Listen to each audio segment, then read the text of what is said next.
Well, Kixeye went and surprised us and came out with a new special. So I do have a little of a quick build update for my Swallowtail carrier build already. I did actually think about deleting the first one and re-uploading a new detailed one completely, but I figured that this would be the easiest route. In any case, this is the build that I left you with last time for the UAV damage build. Remember, there was also a countermeasure build, which I will discuss shortly. Now, the new special is going to go on instead of penetrative battery 2, it's going to be UAV battery, which is the same exact weight, so there are no issues there with the build that I was running, which is fantastic. This does have the benefit of actually increasing UAV damage, and it's by a higher amount than penetrative battery 2. So that is 40% compared to 28% or whatever it was on this one right here, 32. So this special is better and is going to help you more, even though both those stats do benefit UAVs now. It's a little confusing. So I could just say, hey, there's the update that's done, and by the way, this special is coming out in the TLC during the week of bounty, so I hope everyone's able to do it. But there are a few other changes I did want to mention. One was I mentioned offhand about a few comments about the Zenith Bolster Bow compared to the Guidance Scrambler 3. I said this one looked better, because that 15,000 survival number looks like a lot, doesn't it? Well, if we actually go ahead and pull up a little bit of math that I've done on this one, and don't worry, this is pretty quick. It's a real simple survival calculator I made here, and you just enter the inputs of the survival you have, the ship tier, and it tells you the percent of incoming damage taken, as well as an improvement from the previous one. The important numbers are right here. So 133,000 is the roughly penetrative survival on my ship, using the 3 penetrative armors as well as a U2 upgrade, so a decently high number. And you also do have the survival, including the Zenith Bolster Bow right here as the second higher number, 15,000 different. Now, that survival different, 15,000, seems like a huge number, but it's only 9% better. Okay, but we're better survival. How much evade are we losing by going with the Zenith Bolster Bow instead of Guidance Scrambler 3? Turns out that those numbers are down here. You go from 65% to 71%, or actually 71 to 65. So it turns out that that benefit of using Guidance Scrambler 3 having higher evade and lower penetrative survival is significantly better because this actual damage taken number, 2.7%, is a lot smaller than the 3.6%.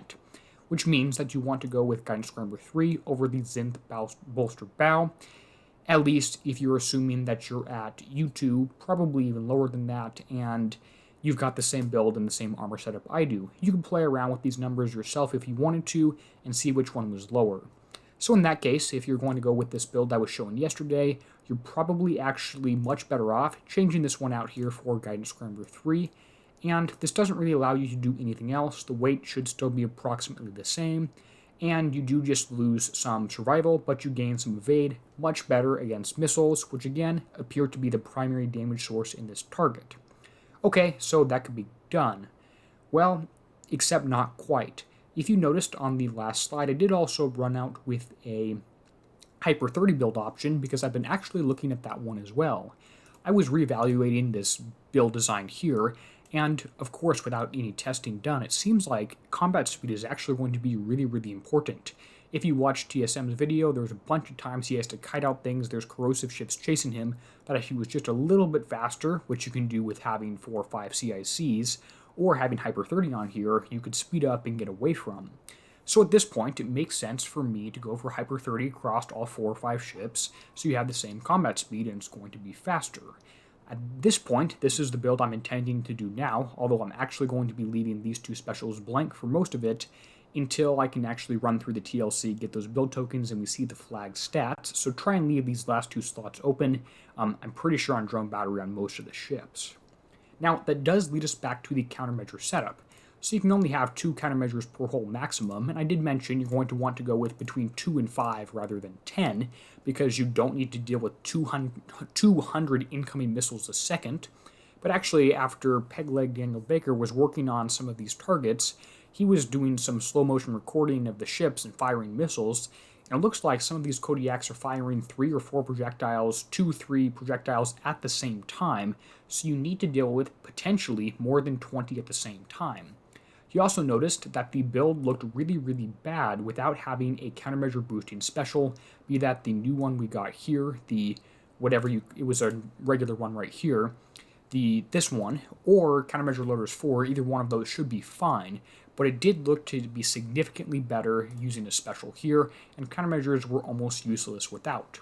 So at this point, this is the countermeasure build version I'm planning on running for my ships, but how many of them am I actually going to build? I did suggest that one countermeasure ship was the way to go, but at this point I'm actually reevaluating building a second, or at least saving the last day of tokens to try and equip 1, 2, and 3 things here until we actually see the raid. So 2 countermeasure ships might be the way to go here rather than just 1. You might actually need to deal with 40 incoming missiles every 2 seconds. By the way, 2 seconds is approximately the cycle time, the time it takes to shoot and reload for 1 Missile Defense System 3. You might actually need to deal with 40 every 2 seconds if these things are firing double and triple shots. As always, these builds are not a 100% guaranteed this is what you should do. Oh, and you can change the armor on this one back to a regular armor as well, because you're not limited on the weight anymore. These are just trying to give you ideas and throw out suggestions here, and tell you what I'm planning to go with right now, which as of today is 2 countermeasure ships built like this, and 2 damage ships, one of which will be the Flag, built as the UAV damage version I just showed you, with the 5th ship to go ahead and be a damage ship when I get that built for the second raid. But of course, we don't know the X1 stats or the Flag stats yet, which should be interesting. Alright, hopefully this gets you thinking about something. If you do have questions on what I'm presenting and showing here, go ahead and leave a comment below and I'll get back to you. With that said, thank you to everyone whose name appears on screen now, and as always, this is Derpy, signing out, helping you be a better pirate.